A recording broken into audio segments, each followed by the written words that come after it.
What's up, guys? So I'm outside. It's nice out here. Thought I'd make a YouTube video. I have a product with me. I want to show you guys how do you figure out the weight of an item if you do not have a scale. So if you're brand new to eBay, you might have not bought a scale yet and you want to know how do I ship the item, because it's going to ask you how much does the item weigh. So I have a product right here, this G.I. Joe action figure.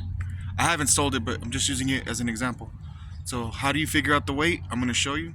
And this is one way I use to figure out the weight. So what you're going to do is you're going to take your item, you're going to scan that barcode in the Amazon shopping app, then you're going to go to the product details of that item, and you're going to see how much the item weighs, because Amazon has that option in their listings.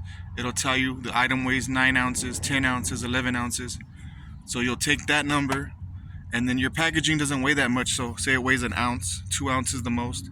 You add an ounce or two to that. So if it's 10, it's now 12 ounces. You'll put that into eBay, and it'll give you what you're gonna pay for shipping. And that's one way I use to figure out what an item is gonna weigh. It's a quick little hack to ship an item without having a scale.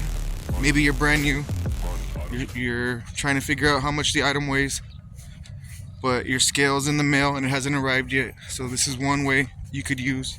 It's what I do when I don't have a scale and I want to print out a label real quick. So if you guys like content like this about reselling, learning tips and tricks, little hacks, go ahead, subscribe. I put a video out once a week.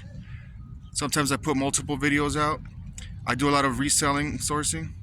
Thank you guys. Catch you on the next one. Peace out.